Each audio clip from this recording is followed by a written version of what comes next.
This is the most important, I think, part of the show that I think people who really needs a little bit of understanding as to how we got here, as to what's going on. You want a quick, like, refresher course. This is the most important part of the show, to the point where I have to put on my glasses now, like an old lady. So, okay. She's going for the glasses. So how did we get here, right? Okay, so just to refresh everyone's mind, Russia had began striking military targets in Ukraine earlier on Thursday morning. Okay, this is just a refresher of what's happened in the last couple of days, and it was this after Vladimir Putin recognized the independence of the two republics of Donetsk and Lugansk. And Moscow insisted on protecting the people of the Donbass region from Kiev's aggression, because they were asked by the leadership of these regions, right? And so, according to Moscow, Ukraine abandoned diplomacy with the civil conflict in the east. This is, of course, has been going on for years, and we're going to go into that. There was a break in the ceasefire agreements, and this has been, of course, linked to the 2014 coup that we have been talking about ad nauseum. So I want you guys to hear Putin's speech, part of it, not the whole thing, obviously. Part of it that was translated. You should listen to the whole speech. It is not what Matt Duss was pointing it out it to be. But then we'll listen to Biden's speech, and you'll see the difference between those two speeches. So let's go ahead and hear Putin's speech. Обстоятельства требуют от нас решительных и незамедлительных действий. Народные республики Донбасса обратились к России с просьбой о помощи. В связи с этим, в соответствии со статьей 51 частью 7 Устава ООН, санкции Совета Федерации России и во исполнение ратифицированных Федеральным собранием 22 февраля сего года договоров о дружбе и взаимопомощи с Донецкой Народной Республикой и Луганской Народной Республикой, мною принято решение о проведении специальной военной операции. Ее цель – защита людей, которые на протяжении 8 лет подвергаются издевательствам, геноциду со стороны киевского режима. Кто бы ни пытался помешать нам, а тем более создать угрозы для нашей страны, для нашего народа, должны знать, что ответ России будет незамедлительным и приведет вас к таким последствиям, с которыми вы в своей истории еще никогда не сталкивались. Мы готовы к любому развитию событий. Okay. So he basically reiterated what I just said, you know, that we're going to stand by the people of the Donbass that are being attacked. He talked about genocide. He talked about it's a strategic move. He didn't call it an invasion, etc. He reiterated basically the breakage of the treaty. It's just the same exact points. Anything you want to say, Pam, before we go to Biden's speech? It's just, you know, the way they kind of take the speech to what Matt Duss was saying and whatnot, and the way the mainstream media, I mean, Americans' perception of Putin is like that of a Rocky IV movie, you know, like Ivan Draga, and the Russian dictator just comes out one hand, two hands, and three hands and salutes the crowd like the big dictator, you know what I'm saying? And that's the problem. And I was talking to people about the situation, and they're like, well, it was the Russiagate that's been going on for the last several years. No, the movies too as well. We've been programming people. You know, I've had a lot of conservative friends of mine hit me up, and they want information because they know where to go to for their information, who's watching this stuff. But they're like, Putin's an asshole, isn't he, for what he just did? That's terrible. And I have to here, start off with this first video, then go to this video, whatnot. But on both sides of the aisle, this is something we were taught in school. This is something, you know, me and Oz experienced growing up, you know, in the movies, in our culture, that Russia is the other one that has a gun at our throat as well. And that's who we have to be very careful with. And that's why, you know, when it came to people like, I believe it was Mr. Cohen, Ambassador Cohen, who would talk about the number one job of our president when it comes to our foreign policy is to keep us out of war with Russia. Well, for quite some time, especially when it comes to this guy, Zombie Joe, it's been quite the opposite, because he surrounds himself with people who think that we are at war with that same character on Rambo 3. Remember that one where they made you root for the Mujahideen? I'll never forgive Sylvester Stallone for doing that to me as a kid. No, you're absolutely right. I mean, it's ingrained in the psyche the vast majority of Americans. Programs. And of course, this is part of the called neo-McCarthyite push. I mean, this is Russiagate reinvented now with this bullshit. So let's hear what Uncle Joe said. Putin is the aggressor. Putin chose this war, and now he and his country will bear the consequences. Today, I'm authorizing additional strong sanctions and new limitations on what can be exported to Russia. This is going to impose severe cost on the Russian economy, both immediately and over time. We have purposefully designed these sanctions to maximize the long-term impact on Russia and to minimize the impact on the United States and our allies. We've cut off Russia's largest bank, a bank that holds more than 1/3 of Russia's banking assets by itself. Cut it off from the U.S. financial system. And today, we're also blocking 4 more major banks. That means every asset they have in America will be frozen. Putin's aggression against Ukraine will end up costing Russia dearly, economically and strategically. We will make sure of that. Putin will be a pariah on the international stage. He's the ultimate boogeyman, fam. I mean, look at that language. Look at the verbiage. Look at the aggressive. Who's the aggressor? I mean, look at this. We have no business in Ukraine, even if we were warranted, like if it was warranted, like even if Ukraine was like, we have no business in meddling in those 2 countries' affairs. First of all, second of all, notice how he is. They're joyful about this. Or we're going to impose these sanctions. We're going to freeze our assets. We're going to do this and that. Putin is the aggressor. While simultaneously, guys, this is Joe Biden. Joe Biden was the architect, like, of the 2014 coup. This is what we're going to get into. He put his son on the board of Burisma thereafter, and we're going to talk more about that even on Monday. Yeah. But like, this is the guy. He's talking about Putin being the aggressor. This is the guy that started everything. Are you fucking kidding me? Yeah. Why? Like, oh my God! Like, it's Putin just so. Putin that, Putin this, Putin that. Let me tell you something. 10 years ago at the World Economic Forum, Putin stole my cupcake and shared it with Xi Jinping, and therefore I'm going to attack Putin. And then when he talks about the goddamn sanctions, right? Ladies and gentlemen out there, boys and girls, everybody, children of all ages, Mike Gravel said this before, sanctions are an act of war. Sanctions are an act of war. And who do they hurt, fam? The most vulnerable, the poor people. Working class. Mm-hmm. The working class. I mean, come on, ladies and gentlemen. And he's so proud to do that. And then a lot of donkeys will hear that stupid speech and say, I'm proud of my president today. Go scratch. Yeah. Go scratch. Yeah, they're cheering it on. So now that we got that out of the way, let's go back to how this whole thing unfolded to this point that we're at. So what happened was that in 2014, there were protests in Kiev that ended with a Western-backed coup. Okay, there was mass demonstration in Kiev, and these demonstrations became known as the Euro Maidan, or simply the Maidan protests. And they began in late 2013 after then President Viktor Yanukovych decided to delay the signing of the EU association deal. Initially, they were peaceful protests, and then they were joined by these ultranationalists, okay? And of course, it spiraled into these riots in Kiev, and they started taking over administrative buildings. And by February 2014, they started taking factions that overthrew the Yanukovych's regime, the Yanukovych government. And of course, they had a very, very pro-EU and anti-Moscow political stance. And so they received Western support, not obviously just from the United States, but also from NATO. And there was a lot of people in the eastern and southern regions of this area that still had ethnic Russians, and a lot of people that were very much in favor of Russia and had ties to Russia. And in the city of Odessa, these anti-Maidan protests were soon suppressed. And you didn't hear about the anti-protests, right? And of course, in Donetsk and Lugansk, the regions, and the Black Sea's Autonomous Republic of Crimea, the pro-Russian protests persisted. But again, you didn't hear about that.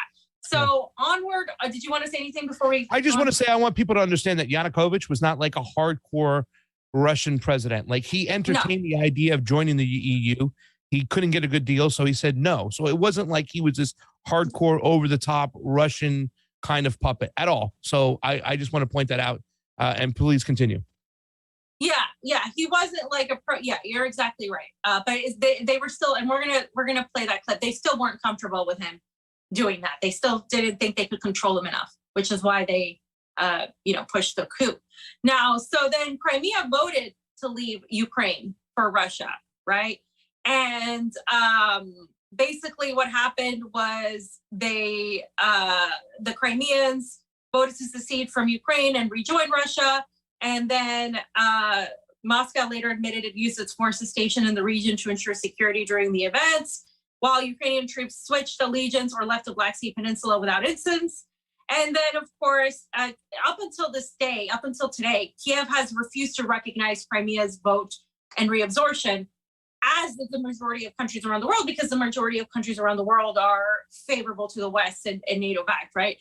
And so the new Ukrainian government that took over restricted Moscow and Crimean authorities, and this started the tit for tat type of sanctions war. And before we get into everything else that happened thereafter, let's hear how Victoria Nuland pretty much hand selected who she wanted to lead, and how they removed the leader, Yanukovych, from power and put in their own puppet.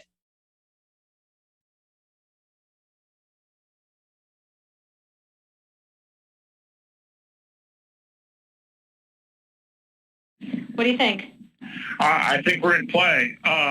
The Klitschko piece is obviously the complicated electron here, especially the announcement of him as deputy prime minister. And you've seen some of my notes on the troubles in the marriage right now. So we're trying to get a read really fast on where he is on this stuff. But I think your argument to him, which you'll need to make, I think that's the next phone call we want to set up, is exactly the one you made to Yachts. And I'm glad you sort of put him on the spot on where he fits in this scenario. And I'm very glad he said what he said in response. Good. So I don't think Klitsch should go into the government. I don't think it's necessary. I don't think it's a good idea. Yeah, I mean, I guess you think, in terms of him not going into the government, just let him sort of stay out and do his political homework and stuff. I'm just thinking, in terms of sort of the process moving ahead, we want to keep the moderate Democrats together. The problem is going to be Tony Book and his guys. And, I'm sure that's part of what Yanukovych is calculating on all of this. I think Yats is the guy who's got the economic experience, the governing experience. He's the guy, what he needs is Klitsch and Tony Book on the outside. He needs to be talking to them 4 times a week, I just think Klitsch going in, he's going to be at that level working for Yatsenyuk. It's just not going to work. Yeah, no, I think that's right. Okay. Good. Well, do you want us to try to set up a call with him? Is the next step? My understanding from that call, but you tell me, was that the big three were going into their own meeting, and that Yats was going to offer in that context a three-way, 3+1 conversation or 3+2 with you. Is that not how you understood it? No, I mean, that's what he proposed, but I think just knowing the dynamic that's been with them where Klitschko has been the top dog, he's going to take a while to show up for whatever meeting they've got. He's probably talking to his guys at this point, so I think you reaching out directly to him helps with the personality management among the three, and it gives you also a chance to move fast on all this stuff and put us behind it before they all sit down and he explains why he doesn't like it. Okay, good. I'm happy. Why don't you reach out to him and see if he wants to talk before or after? Okay, will do. Thanks. Okay, I've now written, one more wrinkle for you, Jeff. Yeah. I can't remember if I told you this or if I only told Washington this, that when I talked to Jeff Feltman this morning, he had a new name for the UN guy, Robert Seri. Did I write you that this morning? Yeah, okay. I saw that. he's now gotten both Sari and Ban Ki-moon to agree that Sari could come in Monday or Tuesday. Okay. So that would be great, I think, to help glue this thing and have the UN help glue it. And, fuck the EU. No, exactly. And I think we've got to do something to make it stick together, because you can be pretty sure that if it does start to gain altitude, the Russians will be working behind the scenes to try to torpedo it.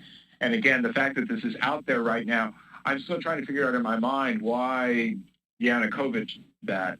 But in the meantime, there's a Party of Regions faction meeting going on right now, and I'm sure there's a lively argument going on in that group at this point.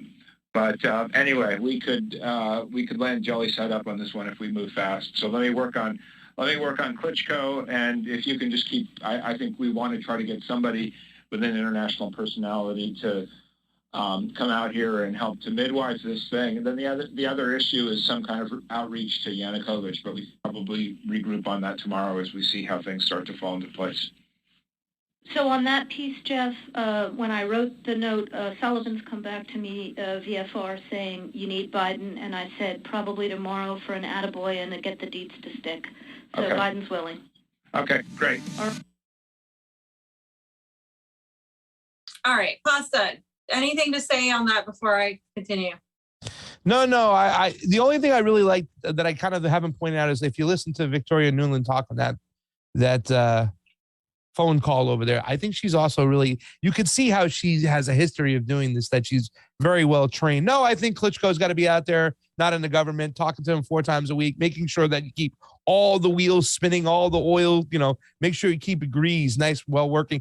Klitschko is now, who's an ex-boxer, is now he's the mayor of Kiev. There's something to think about. So they know where to put their minions in place when they need to put their minions in place. And that's just something you can see. She's an expert at regime change. Yeah, guys, these are the narrative managers. These are the people that use these political puppets as chess pieces. Notice how they refer to Joe Biden. I mean, this is what they do. So how can you even consider taking what they say verbally, as any sort of truth, just on the outside? Because look at what their inner talks are like. They're choosing who they want in power. They're picking and choosing who they don't, where they want to put them. I mean, it doesn't get any more blatant and obvious than that. Yeah. And again, like Victoria Nuland is an expert on this. This is what they do. It's a lot of PR, a lot of narrative management, a lot of, just putting people in certain spots. It's really not at all to do with anything about the Ukrainian people, about the Russian people. It's not about they don't care about the people. This is just cut and dry. We're going to do this. He's going to look good for this. And that's that. Yeah. And that's it. That's it. And what about following that phone call? It's like, hey, Nance, tell Paul to get ready. We're going to be able to get him some energy jobs over there. Hunter's already got something set up. We'll get something set up for Nance. Hey, John Kerry, your son can get into the play over here too as well. Hey, Mitt, you can get in the play. And don't worry, Adam Schiff. We'll talk about these things in depth Monday, but those are the phone calls that are going to follow this call, as they went in there and they just used Ukraine as a toilet bowl, pissing and shitting all over it, not caring what happened to the citizens, who eventually turned into one of the most poorest states in the region. And as we know, in the Donbass, which you're going to go over, 14,000 deaths. The American elites did not give a damn. Yeah, so just to continue, literally right after what happens is that this conflict broke out, right? And the two regions in Donbass declared independence from Kiev. So again, they declared independence all the way back in 2014, even before that. But the Ukrainian government responded to the declaration of independence of the Donetsk and the Lugansk People's Republic by saying that these were terrorists. And they were going to launch these anti-terrorist operations against them. And they called in these battalions that were supposedly these volunteer fighters that had direct ties to, of course, neo-Nazis. And they're calling them nationalist backgrounds, but I mean, that's what they were. And they came in and they started fighting with heavy shelling in these two cities, and so heavy civilian casualties and losses on both ends. And basically, Kiev and Donbass accused each other of war crimes. And then the Ukrainian government accused Russia of directing aggression, but Russia insisted that their own troops never entered. So that's what happened immediately after. And then what happened is that there was supposed to be the Minsk ceasefire deal, but we know that today that was never respected. So the fighting didn't really ever stop, but it's largely mostly stopped after they brokered the international accords that they signed in Minsk, Belarus. Right. And under the second ceasefire deal between Ukrainian government and the rebels brokered by Russia, France, and Germany in February 2015, Kiev pledged decentralization, reform, providing broad autonomy on the eastern regions. The Organization for Security and Cooperation in Europe deployed its monitoring team along the line of contact. And so that was supposed to be what Ukraine followed. But they have accused each other, of course, repeatedly of violating the Minsk agreement. Particularly Russia is saying that that's one of the reasons why Putin is going in now. But the reforms were actually never put into place. So it actually never happened. And so they continued calling these people terrorists, and they continued just the same type of from And Russia then said Kiev abandoned the deal altogether, that it was never actually formulated. And throughout this whole thing, right, as of from 2014 to 2020, you had about at least 13,000 people were killed. And of course, now you're factoring in the 2+ years since then. And that's according to the UN. People were literally telling me that I was faking these numbers. Yeah. Right. Like that I was making them up. Like that where are you getting your information from, Fiorella? You're not validly presenting this. No, that is an accurate number. Fucking look it up. According to the UN, it's at least 13,000 between the year 2014 and 2020. There you have it. Yeah, and big ups to the MCSC network for putting people on. We got Slow News Day, peeps in the house upstairs, and they'd have on Vanessa Beeley or Eva Bartlett, what I'm saying, talking about these things, showing what's going on in these regions. I mean, we pointed this stuff out from the get-go. There are actual, pictures of kids in cellars, from kindergarten classes hiding and stuff from the shelling that took place. And now all of a sudden, everybody wants to just put stuff up on their Twitter and say, I stand with Ukraine. And they just pretty much ignored this for 8 years. Sorry. Not happening. Not happening. Sorry. Sorry. So after that went on for nearly 8 years. And now, of course, then what happened is that Ukraine and the United States began accusing Moscow of planning an unprovoked military operation, right? And that's going to, in a gigantic occupation, right? They were like, oh, Putin is trying to expand and occupy, blah, blah, blah. And then Russia said that Kiev was planning an attack in the Donbass. And of course, what happened was officials in those two regions pretty much accused the Ukrainian army of launching heavy artillery and just shelling across the border. And they responded with an evacuation of civilians to Russia and declared the mobilization of military-age men. And Ukraine denied this, and so did the United States. Remember, they said this is a false flag operation. So what happened is NATO and the United States, as this was happening, as there was actual shelling from Kiev on these people, these pro-Russian groups in the Donbass region, the United States, NATO, and the Western media said this is a false flag. This isn't happening. There's no evidence that these people are being shot at. And so what happened is that the people in the region said, leave. If you're of Russian ethnicity, or the ethnic minorities, you should get out of here because this is going to get bad, right?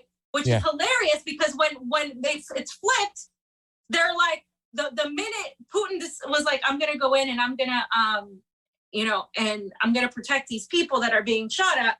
They're like, look, see, Putin is being the aggressor. Look what he's doing. Look what he's doing. And now it's all over, plastered all over the mainstream media. And it's the same pictures. It's the same type of people. So, that's what I mean. They manufacture these narratives. Basically that's what's happening. some of us think that Putin, operated at a snail's pace. It was 8 freaking years for him to do this shit. And let me just say something, that you can't control these type of kind of militias or sorts with, you want to call them the Ukraine military. No, I mean, they're Azov battalion neo-Nazis. I cannot find it. We played it on a clip years ago, fam, when Zelensky goes to the front line and he's trying to tell these battalions to back off of bombing and shelling the Donbass region, and they're ignoring him. They're like, go scratch. You ain't got shit. You're a comedian. Get out of here. So, you cannot control these militias. We were actually arming, and you know what, once again, they were doing this at the behest because the Americans empowered them to do it. The Americans, not just the EU, not just the West, the Americans empowered them to do this. Because you got, what's his name? Mr. McCain, who goes over there and lets everybody know they got their backs. Now you got these neo-Nazis acting really aggressive because they got the wind in the sails of the Americans pushing them. Yeah, lovely for Americans to back neo-Nazis. It's not the first time. So Russia, number 7, of course, declared that the Donbass republics were independent and sovereign states. So that's what Putin declared. And the leadership of the DPR, the LPR, asked the Kremlin to recognize them, and then they did. And then they also asked them for aid. And Putin, of course, this is worth reiterating, signed the recognition on that day, citing that Ukraine's inability to implement the Minsk agreements and the continued attacks on the 2 regions of Donetsk and Lugansk were reasons why he was going to do what he was going to do. And he also signed a friendship treaty, which included the provision of military assistance. He called it mutual aid as well.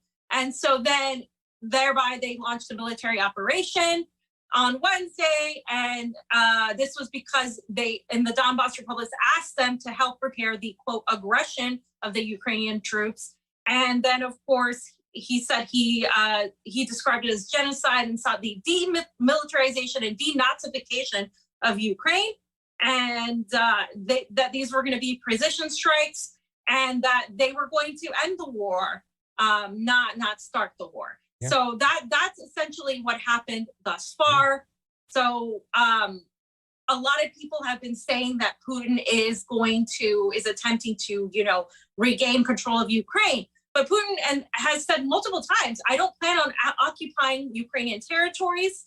But he's of course recognizing these 2 regions that have been controlled partly by the Ukrainian forces, and so they're sending all these troops to help them there. And of course, like I said, they're targeted military strikes specifically to certain of the military or the artillery. The weapons, are there going to be casualties? Have they been casualties? Absolutely. That's what happens in war. And it's unfortunate that we've gotten to this place. We are not saying that all of the people in Kiev are neo-Nazis, but the people controlling this and that manufactured this aggression are the ones that are that are neo-Nazis. Absolutely, fam. That's it. Like, the people aren't. But the majority of the people aren't, and that exist, citizens there as well, of course, that support Azov battalion. That's where they're recruited from and everything. But, the majority of people, I would probably say, and I haven't gone there yet to witness it myself, in the Ukraine, are not neo-Nazis. However, it's like Mark Sloboda said on the show before, they have penetrated the cabinet. They have penetrated every single part of the military, police force, the Congress, everything. So that is what Putin said he was going to do. I thought he was going to go into the region, send the peacekeepers there, and that would be the end of it. Like, they're not going to shell now because if they kill a Russian troop, forget about it. But I guess they didn't want to slow down or stop. So Putin had to say, okay, let me show you what it's going to be like. Boom, boom, boom. Targets all over the place. But he's not going to occupy. He is going to denazify. He's going to demilitarize, and we're going to talk a little bit more about some other things that were said, how Americans are so hypocritical, how we let other countries justify bombing because they don't want these countries to get nuclear weapons. But, okay, over here, Putin can't have the same luxury. He's not allowed to do that. On his border, ladies and gentlemen. Yeah, it's on the border. On the border. And by the way, let's not forget that the United States and NATO, specifically NATO, have been sending military there for months now, and they've been running little drills like on the border. So let's not pretend that didn't happen either, because that absolutely happened. So Russia's foreign minister came out and she was talking about specifically this isn't being portrayed the way that it should be portrayed, that they're ending a war, not starting it. And again, I have to reiterate that because so many people say the opposite. Oh, look what Putin's doing. He's starting this war. He's unleashing all this aggression. There is no justification for what he's doing. But he said the main objective is to stop the escalation of the war that's been going on for 8 years and to stop the war. That is what is coming out of Moscow. And Zakharova, which is the foreign ministry, said she said Russia did not commit any aggression of any kind. This does not start yesterday. There's a sea of blood that's appeared over the past 8 years. And of course, she referred to the same conflict that we were just talking about. She goes on to say, if Ukraine wanted peace, why did they get all these weapons from all over the world? It's specifically from the United States and their NATO-backed allies. And it was clear that these were offensive weapons. Who are they fighting? Their own people in southeast Ukraine, and spoke often about seizing Crimea.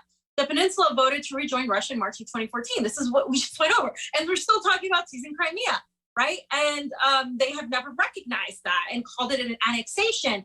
And so she also noted that top Ukrainian officials have brought up, this is true, they've publicly brought up the idea of obtaining nuclear weapons from, you guessed it, from the West, right? And pointing out that and using that to sort of threaten Russia. So how can they blatantly say that Putin was not in his right mind to do this? I mean, like Pasta just said, people are saying maybe he acted a little bit late. This should have happened before. But all of a sudden, the moment he pushes back is when people start caring. Yep.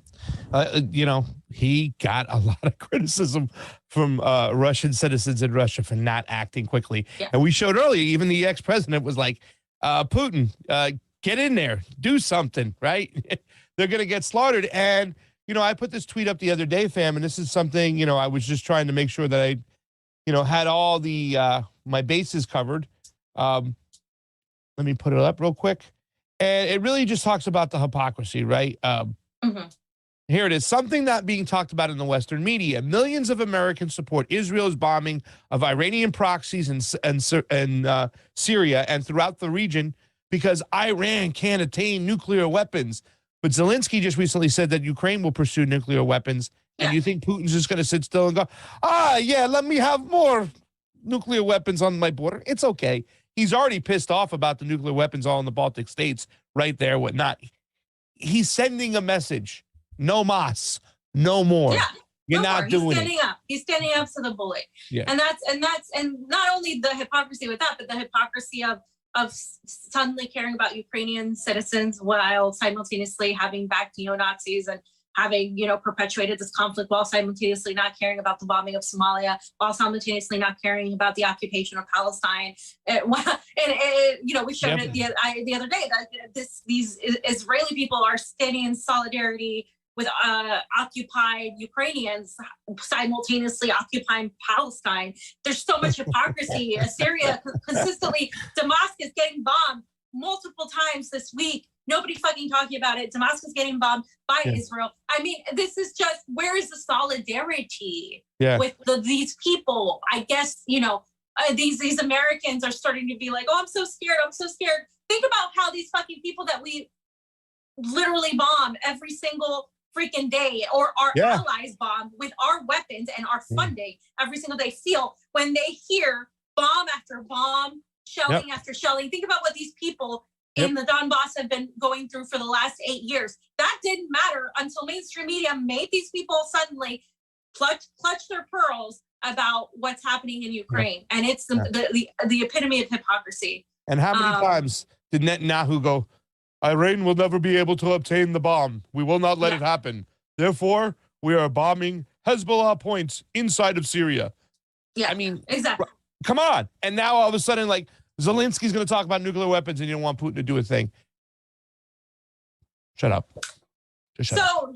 Before we're going to go into it a little bit deeper on the next topic, but I just got to reiterate, it's not just about the division in the Donbass. it's about the armed groups being neo-Nazis. And it's not just the Azov Battalion. There are others that are there, but they're all ultra-nationalist, fascist, like band right fascists, right? And so the Western media, this is the foreign minister again, she points out the Western media was so concerned over human rights in places like South Sudan and Myanmar that kept silent on this, ignoring that more than 13,000 people have died in the Donbass, many of them civilians, while Russia provided them with humanitarian aid. Kiev besieged them by cutting off trade, finance, and even utilities.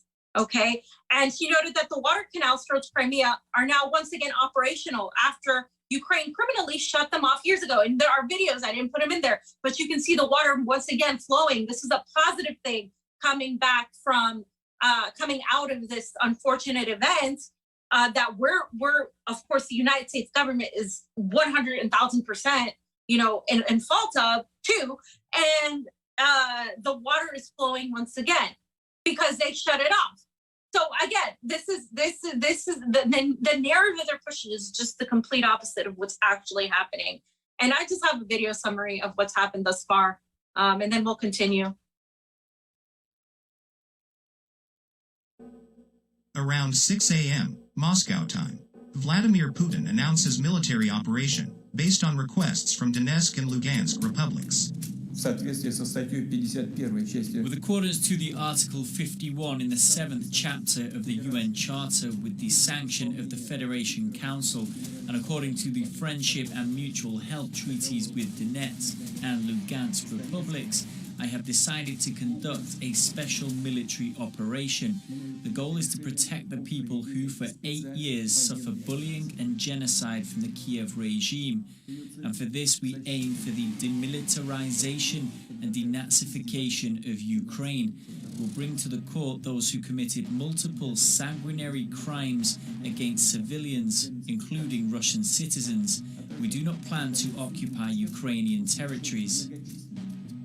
Ukrainian President Vladimir Zelensky declares martial law. Air raid sirens heard in Kiev.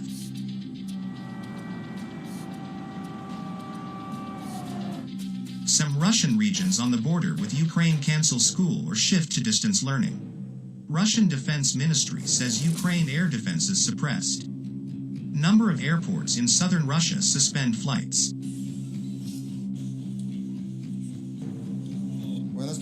The soldiers of the border service of Ukraine didn't put up any resistance to the Russian units.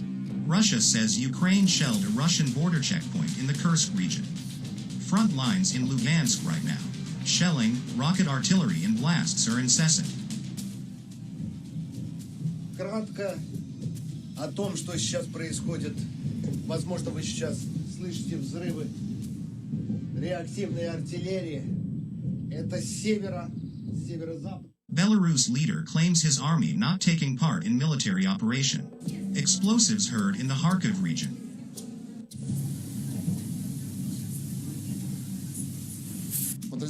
The units of the armed forces of Ukraine continue shelling the peaceful cities of Donbass. There are casualties among the civilian population of the Donetsk and Luhansk People's Republics. The armed forces of the Russian Federation do not carry out any missile, air or artillery strikes on the cities of Ukraine. The high-precision weapons of the Russian armed forces disable only military infrastructure, air defense facilities, military airfields, and aviation of the armed forces of Ukraine. People reportedly flee Kiev.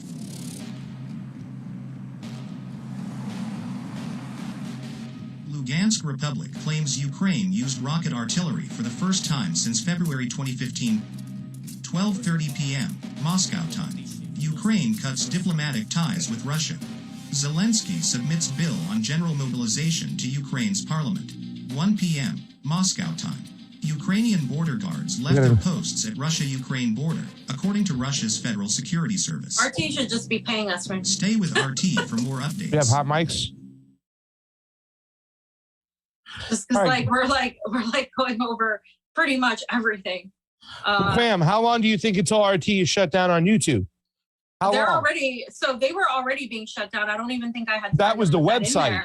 That was the website, right? Yeah, but you could still access it through DuckDuckGo, but you couldn't Yeah, and anonymous. Did you see that? There are anonymous groups trying to also like shut them down, which is fucking hilarious.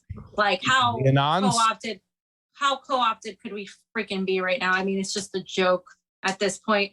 You guys got the gist of that. I'm not going to go over that. I mean, it's pretty much everything that we talked about. Hold on, let me see. So I put this on my stream yesterday, and thank you all for watching my rant. But I was really pissed, and I still am, and I still have so many more rants to give because I feel people have lost their minds. So I just wanted to reiterate one point here, that NATO, you know, is not offering military aid to Ukraine. In spite of dangling those carrots, in spite of Ukraine feeling like, oh yeah, we have NATO. NATO isn't going to stick out their neck for them because, of course, duh. Yeah. This is what was going to happen. A lot of people talk about Zelensky, and we're going to go over that a little bit, but Zelensky's Jewish, so therefore there's no Nazis. No, Zelensky is pretty much being tokenized. He's the guy, he can't go against the Ukrainian government because then everything will fall apart. They'll turn on him and it'll be a mess. But also the alt-right, or I would say the neo-Nazi specifically forces there are more anti-Russian and anti-ethnic minority than they are anti-Jew. Not to mention the fact that this has happened multiple times where there are Jewish, there have been Jewish factions that have cooperated with Nazis. You could go back to World War II to look at that. Exactly. But the Donetsk and the Luhansk region, again, they asked them for help. And let's talk about China and Venezuela, because China is a very, right now there's so much like, is China, China went to the World Economic Forum. China's obviously playing ball with Klaus Schwab and these people, but also China is also going to come to the defense of Russia. They took the first step in providing assistance to Russia. They're not calling this an invasion either. And what they did was they lifted all the wheat import restrictions on Russia amid the Ukraine crisis, because when this happens, this is the United States imposing sanctions. It's a direct attack on Russia's economy, and they are fully open to Russian imports. They announced that in the latest sign of their strengthening bilateral ties as the Ukrainian crisis is unfolding before a global audience, and in the wake of fresh sanctions being imposed on Moscow. The announcement by China's General Administration of Customs was made public on Thursday, hours after Russian troops launched a wide-ranging attack on Ukraine. However, the agreement was part of a package deal made during the Russian Putin's visit to Beijing earlier this month. So they were going to do that anyway. But it's important because China, again, is an increasing superpower that, and I believe what's happening now is, of course, you can see the shift towards a multilateralism instead of this unilateralism where the United States is a bully and NATO and they get to dictate what's happening. I don't think that's going to happen much longer because of potencies like China. Now you have Venezuela coming in, and a lot of the other more socialist nations recognizing and standing in solidarity with right-wing oligarch Vladimir Putin. Nicaragua, you had Syria recognizing the two republics, you had Cuba, Venezuela, and of course, President Nicolas Maduro said, our unrestricted support to the Republic of Russia. President Vladimir Putin, you have the support of my country. And he also said, President Vladimir Putin has established parameters to keep diplomacy and dialogue, but that is not what the extreme right in the region want. So obviously taking a stance. Let's get, more continued aggression on Venezuela and any of these nations in the global south that are standing by Russia. Nicaragua is one of them, hardcore, standing with Putin. Yeah. And anything to say on that? Yeah, well, I just think, ladies and gentlemen, have to understand what's going on. Like, Putin did his move. He played his part, and he turned over his shoulder, and China was standing behind him with his arms closed, and Iran was there, and Venezuela and Nicaragua. They had their back. Zelensky, he was, propped up and pushed by the Americans. He got all chest. He looked over his shoulder and nobody was there. United States had run out of the room like, we're not sending troops. NATO's not sending troops. From what I understand, Georgia, is kind of like now kind of turned their back. They got the same kind of huffing and puffing, like, don't worry, man, start this fight. We got your back. And when they turn around and say, you got my back, ain't nobody home. And from what I just saw recently is that Zelensky is going to be looking to sit down with Putin and kind of agree to a ceasefire, because there's no way that, Ukraine can withstand the Russian Federation's army and air force and everything, missiles coming out of the Black Sea, Tomahawks to just, paralyze them. They can't keep up for this, for that long. And I think there should be a Key and Peele skit made about, Zelensky turning around and nobody there, because it is almost hysterical that it's happening. It is hysterical, and it's also, we're not trying to make light of war, but it is. But you never negotiate with terrorists, and in this case, you said it. Who it really is a terrorist in this case. Caleb has been on fire lately. He has been on the right side of this issue. I 100% agree with his takes on this. He's also very much deep into the subject, the historical context of this. He's been one of the few people talking about it. And he said Russia is ending 8 years of terrorism against the people of Donetsk and Luhansk, whereas the mainstream media's empathy for the 14,000 plus who Kiev has killed since the NATO coup in 2018. I think he meant 2014. But why, or maybe he meant something else. But why is there only outrage now as Russia protects them? So you guys can see the pictures of the dead people. Nobody talks about this, right? Nobody's been talking about this. Yeah. And of course, this person, Nina Byzantina, put the Odessa Massacre on the trade union building, May 2014, in which dozens died in the flames at the hands of Ukrainian radicals. The perpetrators have been walking around free for almost 8 years. Nobody talks about that. There's some pictures there you guys can see as to what happened. Most people don't even know that these things happen. Now, there was a little bit of an update, but pretty much we can play it quickly. I might stop it early. It's just an update as to what's happened as of this morning, because, Russia time, US time, there's been a few updates, but pretty much what Post said, they're going to try to sit down and broker a deal. Of course they are. They got no choice. Get their ass spanked. Day 2 of Russia's special operation. Here's what's happened so far.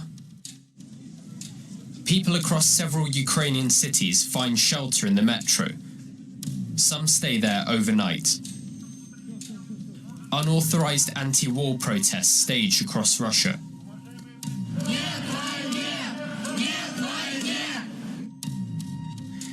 The Ukrainian president says his country's been left alone. I asked them, are you with us? They answered that they are with us, but they don't want to take us into the alliance. I've asked 27 leaders of Europe if Ukraine will be in NATO. I've asked them directly, all are afraid and did not respond. We are not afraid of Russia.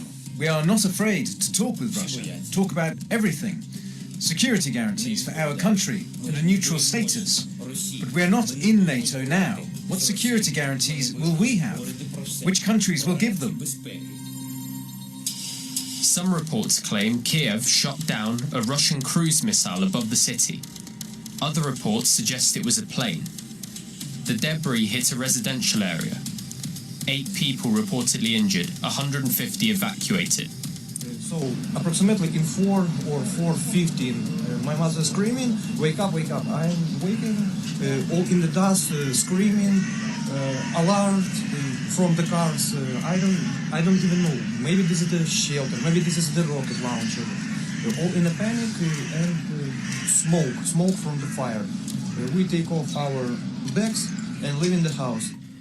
Russia says it's not carrying out missile strikes on Ukraine cities. Ukrainian president orders general mobilization. The hacker group Anonymous declares cyber war against the Russian government. DDoS attacks on RT websites. Russia takes control of the Chernobyl nuclear power plant area. Russian forces reach agreement on joint security with Ukrainian battalion protecting the nuclear power plant.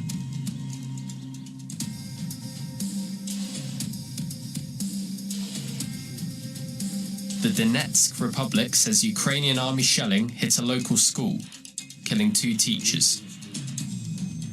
Russian top diplomat says Russia's not planning to occupy Ukraine. Nobody is going to attack the Ukrainian people. No one is going to treat Ukrainian servicemen in a degrading manner. It is about not allowing neo-Nazis and those who promote genocidal methods to rule in this country. Because now Ukraine is under two mechanisms of external control, the West, led by the United States, and neo-Nazis. Putin says he's ready to send delegation to Belarus for talks with Ukraine. I think the last sentence surmised it pretty well. That there's a portion now being led by the West and neo-Nazis. This is really what they're fighting. And you have an unbelievable amount of just completely just stupid people and people that are unfortunately misinformed, that have lost their mind, or that are just not paying attention, being led to support neo-Nazis and to support the empire and to support warmongers and war. And just they framed it in a way where they can feel virtuous, but it's really, that's at the end of the day what you're supporting. And so that was a little quick update. And as Pasta said, pretty much Vladimir Putin is prepared to send a delegation to Minsk for negotiations on Ukraine's neutrality as Russia continues its full-scale invasion of Ukraine, supposedly. This is what the Kremlin said on Friday. But Russia's conditions, however, effectively amount to Ukraine's surrender. This is what somebody said. This is Max Sedon who said that. And then Rob Lee is an analyst. And he said the problem is that the Minsk agreement was never implemented, so Russia would require stronger mechanisms to ensure Ukrainian compliance, which could include permanent Russian military bases in Ukraine or a short, medium-term military occupation as part of the country. Because how are you going to trust that they're going to follow through this time, right? So it's not going to be as simple as, okay, we made this agreement. We need some sort of collateral to know that you're going to follow through this time, that you're not going to continue bombing these people, that you're not going to continue trying to impose neo-Nazis all over the governments, et cetera. Yeah. And people are going to point to that and go, he wants to have bases, I told you, in the Ukraine. How many bases we got in Japan after World War II? Like, exactly, they're all over the place. You know what I'm saying? And you know, it is kind of crazy because they should surrender. There's nowhere to go from here. I mean, I think the Russian defense minister, Lavrov, said the other day, we're done. We've concluded our campaign for the night. You know what I'm saying? And then you see that picture of them hiding in, you know, in the sub, and that's how strong they are. And they're hiding in the subway, people. And that's what you're going to see people play over and over again. Oh my God, look what Putin's doing to their people and stuff. But they are that much stronger where they can. That's it for tonight. See you tomorrow. Go to bed. Sleep on it. Think about it, Zelensky. Give us an answer what you want in the morning. I mean, that's the power that Russia has behind this.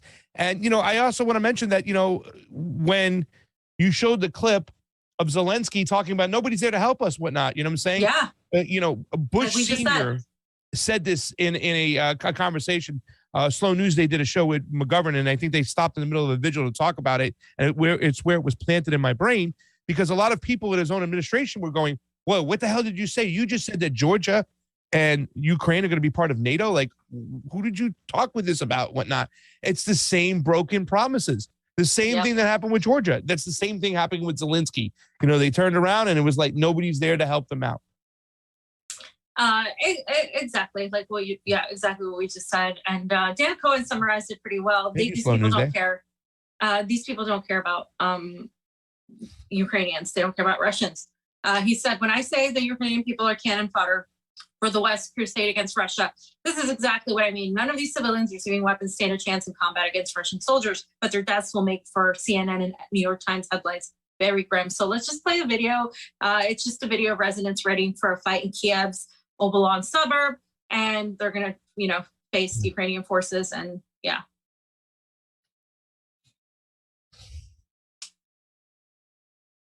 На оболоне, блядь, ебать, вся оболонь, блядь, все мужчины, блядь, собираются, блядь, посмотрите, как все будет.